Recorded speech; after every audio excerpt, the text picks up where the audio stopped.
Mbak Dewi ya? Iya, dari siapa ini? Selamat siang Mbak, ini Sandra. Oh, Sandra. Selamat siang, Sandra. Ada kabar apa? Gimana Mbak kabarnya? Masih capek ya habis pesta kemarin? Ya, begitulah. Sebentar ya Mbak Dewi, Raja mau bicara. Dari Raja. Halo, Mbak Dewi. Halo, Raja. Gimana kabar kamu? Baik, Mbak. Kita semua merasa tersanjung loh, Mbak, atas undangan kemarin. Terima kasih ya. Mbak, Mas Arya baik, Mbak ya? Kayaknya cocok banget loh untuk seorang Mbak. Kamu suka terlalu berlebihan deh, Raja. Bener, sumpah, Mbak. Itu pendapatnya bukan dari saya aja loh. Sandra juga, mertua saya juga bilang begitu. Oh ya? Terima kasih ya atas pujian kamu. Kapan dong kamu kesini bawa keluarga kamu sama bayi kamu? Mama nungguin kalian loh. Pengennya secepatnya, Mbak. Tapi di kantor ada masalah, Mbak. Sebenarnya saya pengen langsung ngomong dan bicara langsung sama Mbak. Tapi ada kesibukan yang belum bisa saya tinggal. Oh ya? Ada masalah apa? Oh ya? Jahat betul itu orang. Ya. Ya, Mbak bisa ngerti.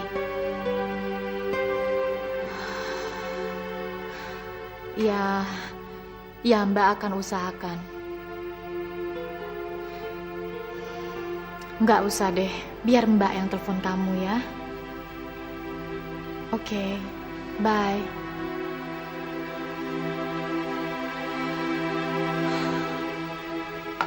Ada apa sih?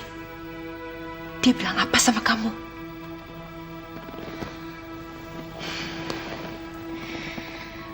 Raja ditipu sama orang yang berlagak menawarkan kayu dari HPH yang bermasalah. Padahal untuk bisnis itu dia udah pinjam dari orang lain, Ma. Lalu? Raja perlu uang 3 miliar untuk bayar utang-utangnya. Minggu depan dia kembaliin. Dan Raja minta Dewi untuk bicara sama Arya. Apa?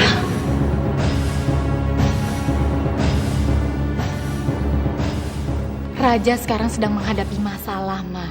Sekarang dia lagi bingung di mana dia harus cari bantuan. Ternyata feeling Mama tidak salah.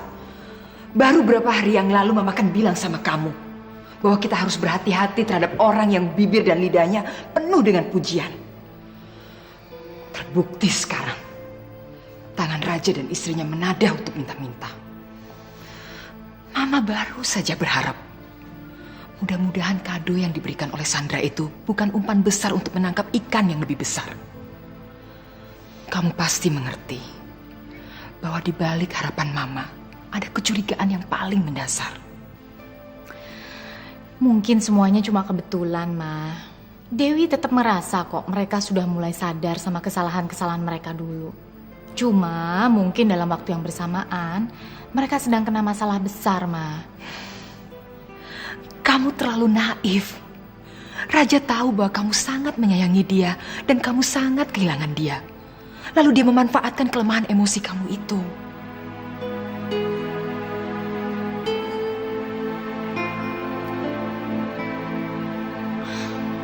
Mama ini ibunya. Mama yang melahirkan dia. Tidak mungkin Mama merasa bahagia dengan melihat kehancuran dia. Tapi Mama tidak ingin melihat kamu terseret dalam kehancuran yang dia ciptakan sendiri. Sudah cukup banyak penderitaan yang dia ciptakan untuk kamu. Mama mohon, jangan bicarakan tentang ini dengan Arya. Jangan pertemuan kamu dengan Arya tidak bertabur dengan bunga.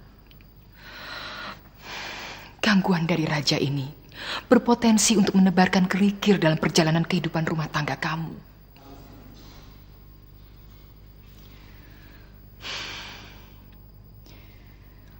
Tapi Dewi udah janji mau telepon dia, Ma.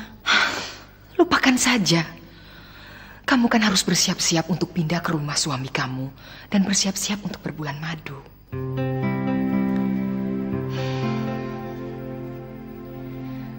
Arya bilang, dari pulang bulan madu, kami langsung ke rumahnya, Ma. Ya, kamar Dewi di sini biarin aja lah, Ma, tetap seperti sekarang. Dan kalau Mama nggak keberatan, Arya bilang sekali-sekali kami akan tidur di sini dan sekali-sekali tidur di rumah Opa. Mana mungkin Mama keberatan. Arya udah siapin kamar buat Mama juga loh. Kalau Mama juga nggak keberatan nih, sekali-sekali Mama juga tidur di rumah Opa. Tapi yang pasti, selama kita pergi bulan madu, Mama tidur di sana ya. Mama akan melakukan apa saja untuk kebahagiaan kalian.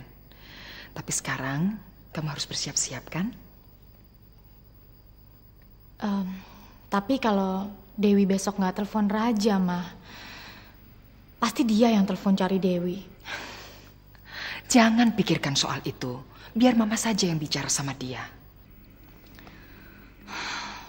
Oke, tapi Dewi minta Mama jangan marah-marah sama dia ya, Ma ya. Kasian dia, Ma.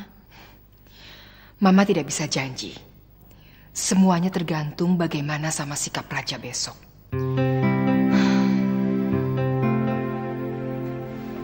Malam ini saya yakin kita bisa tidur dengan nyenyak.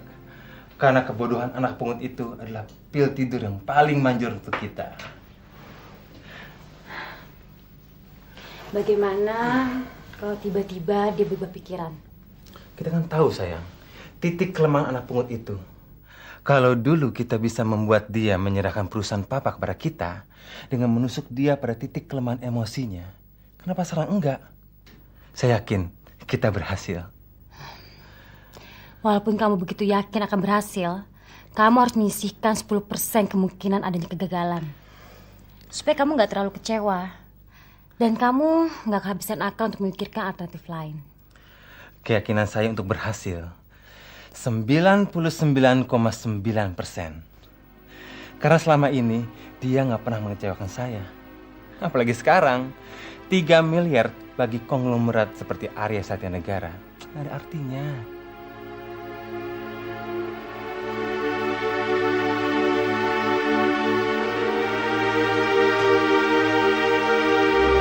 Kiri aja, ya. Nah, masih ada satu lagi. Gitu, sebelah sini. Masih ada lagi? Enggak, udah semuanya kok. Ma, kita berangkat dulu ya. Hati-hati ya kamu di jalan. Mama juga hati-hati di rumah ya. Ma, Arya berangkat?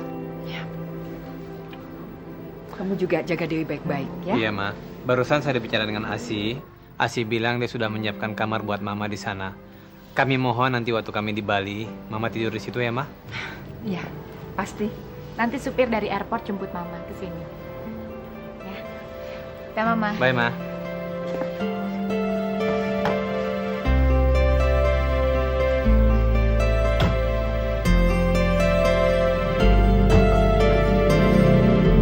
Pergi dulu ya, Ma. Bye.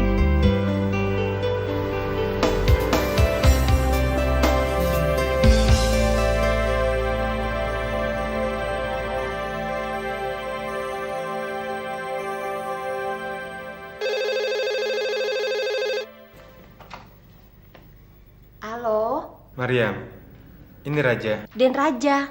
Mau bicara dengan Ibu, Den. Enggak, saya mau bicara sama Mbak Dewi.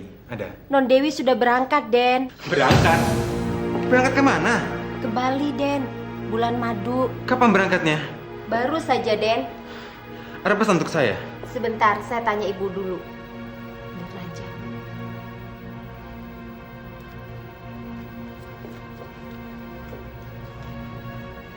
Halo, Ma, apa kabar? baik. Ma, Mbak Dewi ada tip pesan nggak untuk saya? Tentang uang yang 3 miliar itu. Dewi udah titip ke Mama. Kapan saya bisa ambil, Ma? Begitu matinya hati kamu. Sampai-sampai kamu tidak punya perasaan malu. Berani-beraninya kamu menyuruh Dewi untuk pinjam uang sama suaminya buat kamu. Kenapa Mama marah sama saya? Mbak Dewi udah janji, Ma. Apa kamu dan istri kamu merasa cuma kalian yang pintar? Kamu anggap kami ini bodoh apa? Ma, Mbak Dewi udah janji sama saya. Kamu sudah cukup lama menyiksa perasaannya. Mulai sekarang, saya tidak akan membiarkan kamu mengakali Dewi. Ma, saya nggak mengakali Dewi. Saya cuma pinjam sama Mbak Dewi 1 minggu saja. Setelah itu saya akan kembalikan. Jangankan 3 miliar. Untuk 3 rupiah pun, saya tidak punya alasan untuk percaya pada manusia yang sudah termakan oleh keserakahan. Mulai sekarang, kamu jangan coba-coba ganggu Dewi lagi.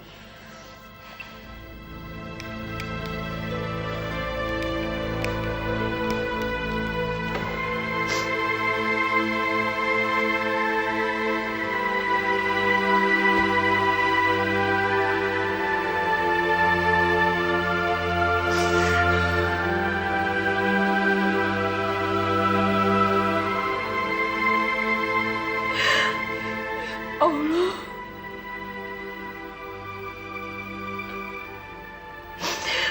masih seberapa jauh jalan lurus itu dari raja?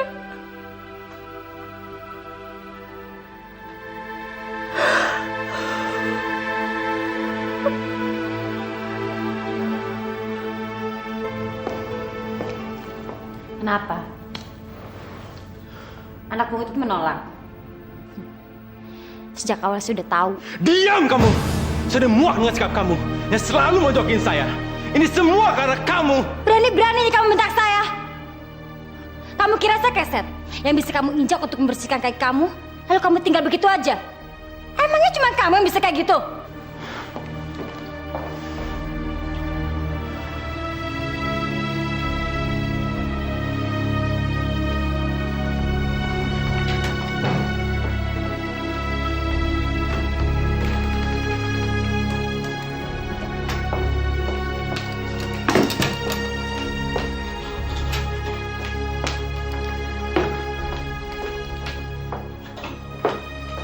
Mau kemana kamu? Saya mau tenangin pikiran saya di rumah ibu saya. Sandra. Sandra, maafkan saya. Maafkan saya. Bukan maksud saya marah sama kamu. Cuma sejengkel sama anak pungut itu. Kalau dia nggak bisa bantu saya, seharusnya dia ngomong dong sama saya. Nggak usah melalui mama saya. Oh, jadi kanal putih itu kamu bentak-bentak saya? Hah? Begitu tingginya dia dalam pandangan kamu, sampai kamu menganggap saya seperti sampah. Maafkan saya, Sandra. Maafkan saya. Saya meninggalkan keluarga saya demi kamu. Kemana saya akan pergi kalau kamu tinggalin saya? Ya sudah, tapi lain kali saya nggak akan terima kalau kamu menumpahkan kejengkelan kamu sama anak pungut itu ke diri saya.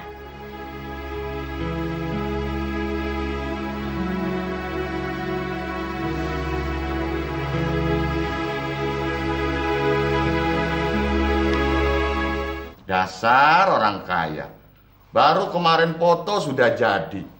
Kalau kita bikin pas foto saja bisa 3-4 hari. Hei, kamu tuh ya lain dong sama Den Arya.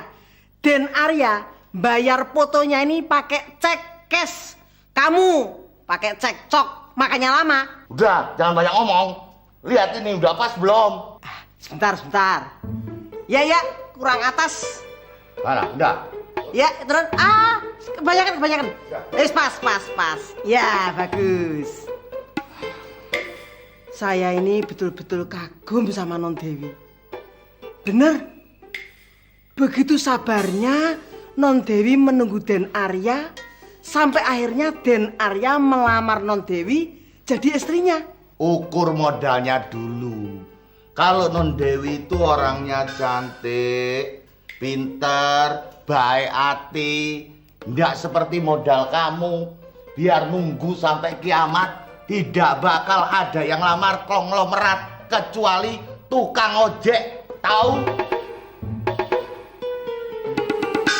Jodoh itu Tuhan yang ngatur kok. Selamat siang, Bu. Selamat siang. Asih ya? Dalam, Bu. Mana Pak saya bawakan? Bu, saya kembali lagi, Bu. Iya, terima kasih ya. Monggo, Bu. Lewat sini. Iya, monggo, silakan.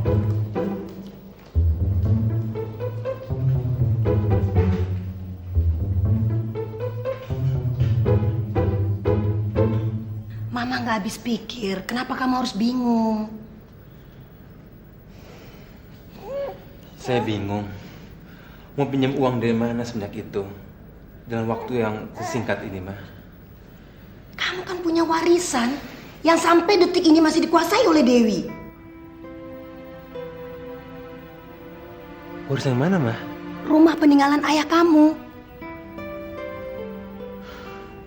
Rumah itu kan masih ditempati Mama. Raja, mama kamu itu hanya sebagai kedok buat Dewi supaya dia bisa menguasai rumah itu.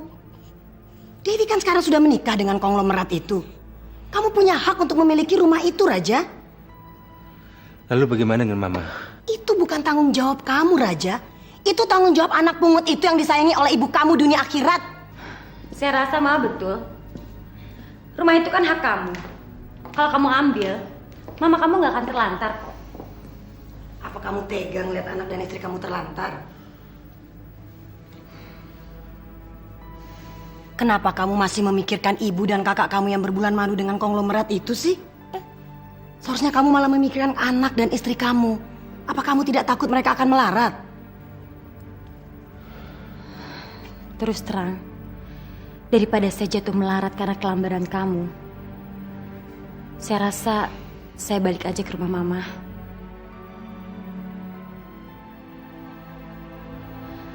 Walaupun orang tua saya nggak kaya, Mama bisa menjaga Mario.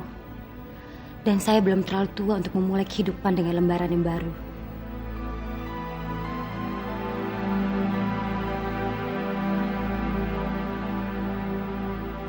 Kalau kamu nggak mau rumah tangga kita berantakan, kamu harus bergerak cepat. Tapi kalau kamu menunggu anak pungut itu kembali, semua akan terlambat.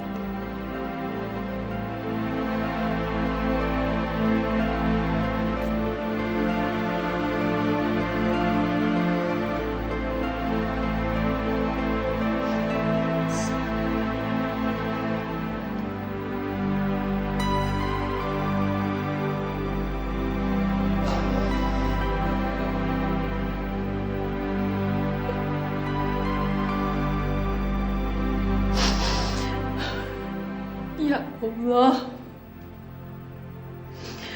Engkau selalu menyediakan banyak pintu bagi setiap kebenaran. Aku mohon padamu ya Allah, bimbinglah anakku Raja, agar ia mau datang dan mengetuk salah satu pintu kebenaranmu itu. Dan bukakanlah pintu itu selebar-lebarnya bagi dia.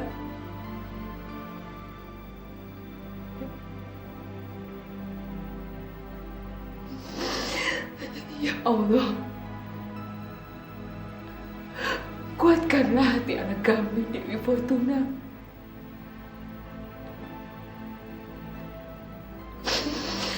Agar ia tidak terombang-ambing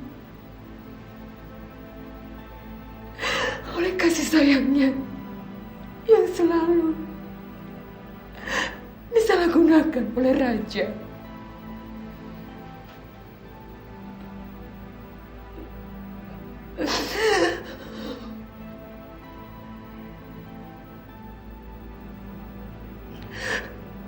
Siramilah hidupnya dengan kebahagiaan, seperti dia selalu menyirami orang lain dengan kegembiraan.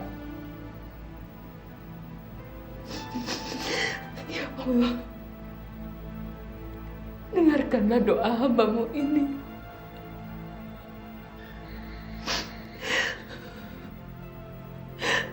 Amin. Amin. Ya Rabbal Alamin.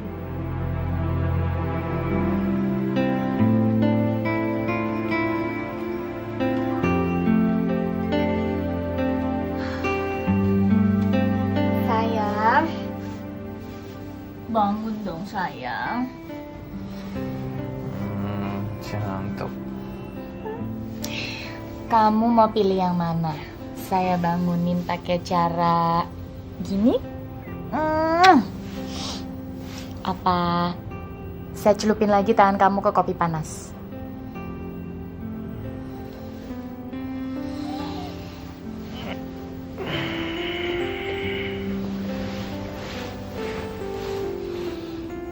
Ini bulan madu atau bulan ancaman sih? Terserah kamu. Kamu mau pilih yang mana? Kalau saya sih pengennya pilih kamu. Kalau mau genit-genitan sarapan dulu dong.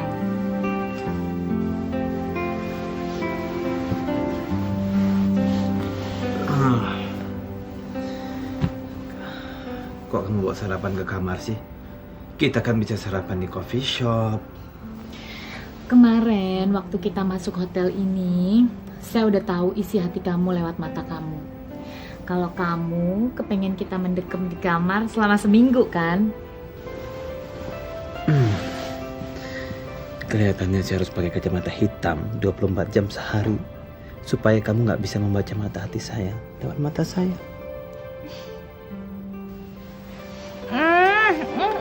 Kenapa sih? Kan saya udah bilang tadi kalau mau genit-genitan kita sarapan dulu. Ya?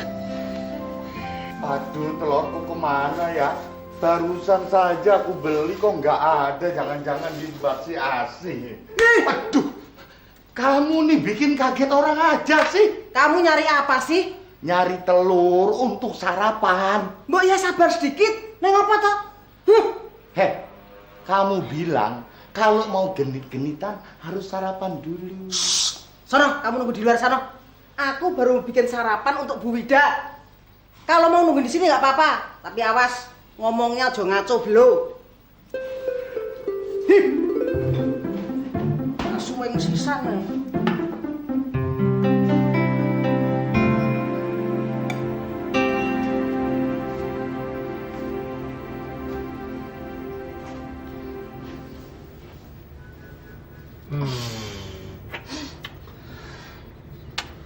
Saya sepertinya kehabisan kata-kata untuk mengungkapkan bagaimana besarnya cinta saya kepada kamu.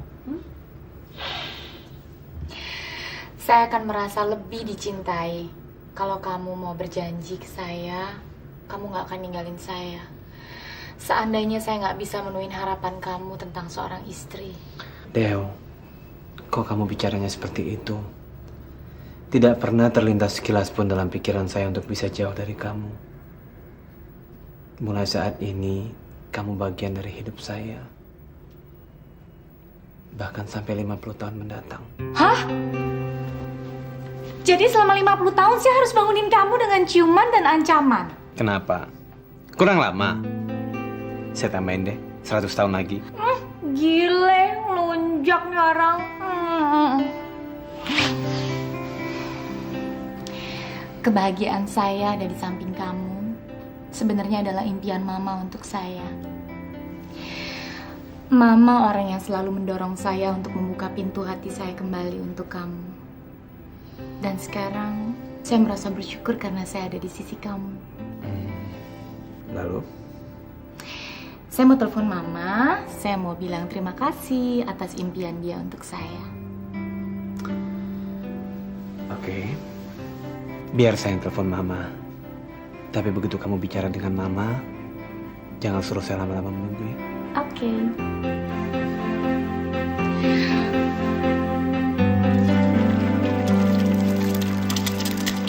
Sih, tolong liatin telur mata sapi saya ya. Ingat, telur ini cuma satu-satunya. Kita belum beli lagi. Awas lo ya.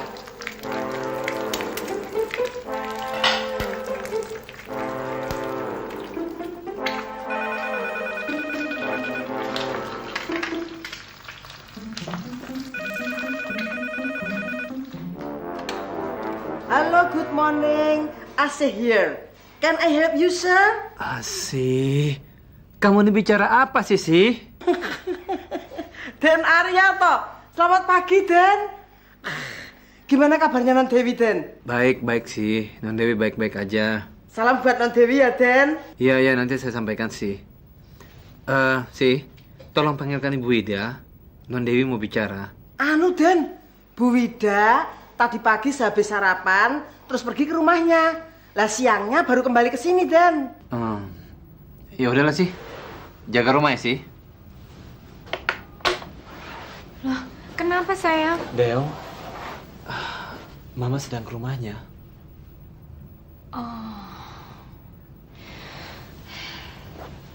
Saya udah ngira Mama nggak bisa pisah sama rumahnya.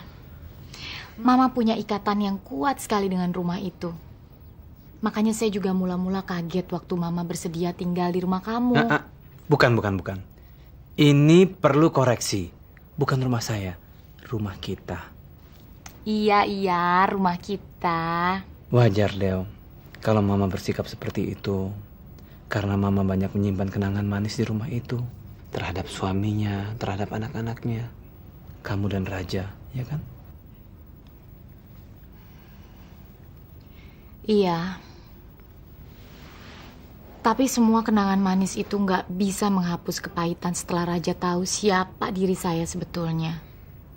Kemudian Mama begitu membenci Raja, padahal Raja adalah darah daging Mama sendiri. Del, untuk mengetahui isi hati seorang ibu terhadap anaknya, bukan dari apa yang dia bukakan terhadap anaknya, tapi sebaliknya, Del. Apa yang dia tutupi. Jadi kalau seorang anak ingin mengetahui isi hati ibunya, jangan dengarkan apa yang dikatakan ibunya. Tapi sebaliknya, dia harus punya kemampuan untuk mendengarkan apa yang tidak dikatakan oleh ibunya. Saya nggak tahu apa yang saya katakan itu benar apa enggak, atau kamu mau percaya apa tidak. Tapi saya pernah membaca kalimat yang indah itu di buku seorang pujangga yang renungannya banyak diikuti oleh penyair di seluruh dunia ini, Del. Saya berharap apa yang ditulis oleh pujangga itu tentang kebenaran isi hati seorang ibu terhadap anaknya ada di dalam diri Mama terhadap Raja.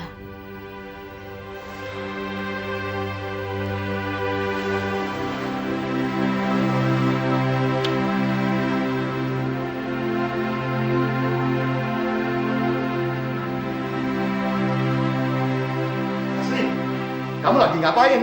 Habis terima telepon dari Den Arya. Kamu ngebayangin bos bulan madu ya? Ngaco kamu. Aku tuh bayangin Doro Surya kalau beliau masih hidup, betapa bahagianya, ngono loh. Bayangin ya bayangin. Tapi apa hidung kamu ini sudah mampet sampai nggak mencium bau hangus? Telur saya gosong. Telur? Hah? Telur? Telur? Telur? Telur? Telur? Hitam. Alhamdulillah. Saya tahu, Mama tidak mengharapkan kedatangan kami. Tapi setelah bicara dengan Mama di telepon, saya merasa harus memberi penjelasan kepada Mama. Penjelasan apa lagi? Ma, saya mohon, Ma. Kasih kami kesempatan untuk bicara. Boleh kami duduk, Ma? Silakan.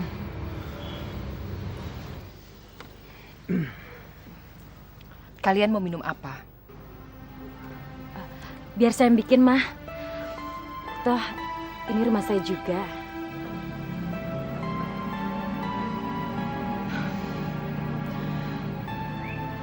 Apa saya tidak salah dengar?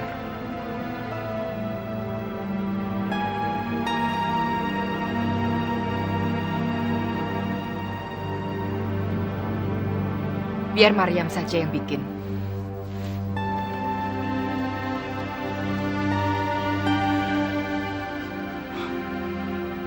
Kamu lihat sikap ibu kamu tadi, hah? Kalau dia sebaik yang kamu bilang, dia nggak akan membuat rumah pemisah di antara kita seperti sekarang ini. Saya udah manggil dia Mama, tapi dia tetap nggak mengizinkan saya menganggap rumah ini sebagai rumah kita. Dan kita malah disuruh duduk di luar, bukan di ruang keluarga. Sandra, udah jangan persoalkan. Kapan sih kamu mau belajar mengakui bahwa semua ini terjadi karena kesalahan kita? Kesalahan kita. Mariam, Iya, Bu. tolong bikinkan Ibu 2 teh panas ya. Ada tamu ya, Bu?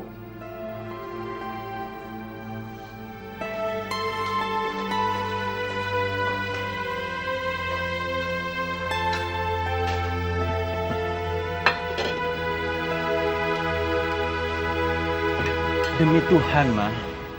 Saya sangat menyesal atas kejadian di masa lalu.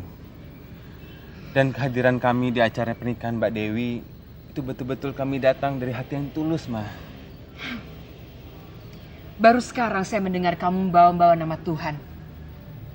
Lalu di mana Tuhanmu kamu tempatkan sewaktu kamu pergi meninggalkan rumah ini dan sewaktu kamu menghancurkan hidup suami saya? Den Raja, saya kira tamunya siapa?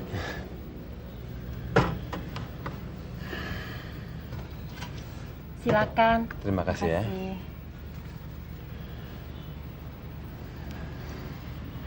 Masih boleh saya bicara, Ma?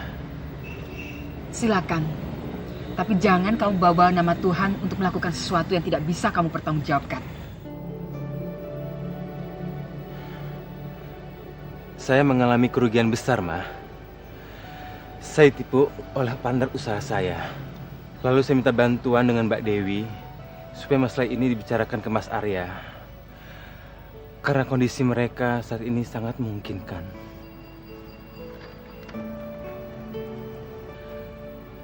$3 miliar bagi Mas Arya bukan masalah.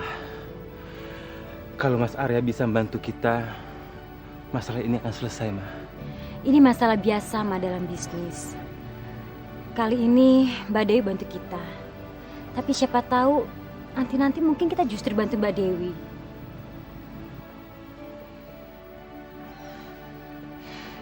Sudah terlalu banyak perbuatan kalian yang membuat Dewi menderita. Jangan ganggu ketenangan dia lagi.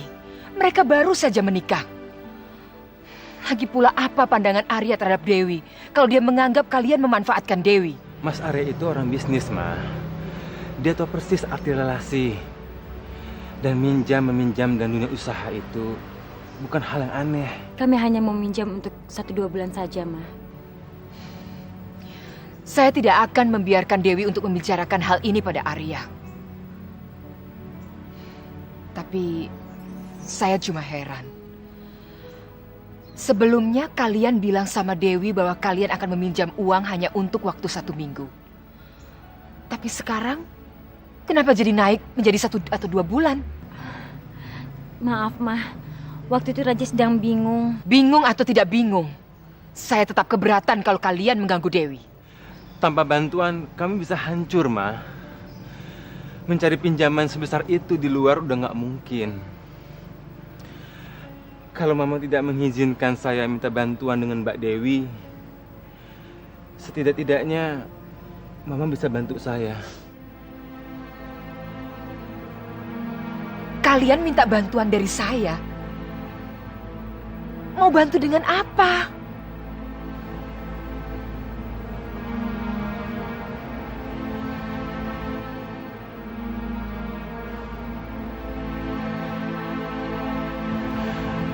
Rumah ini.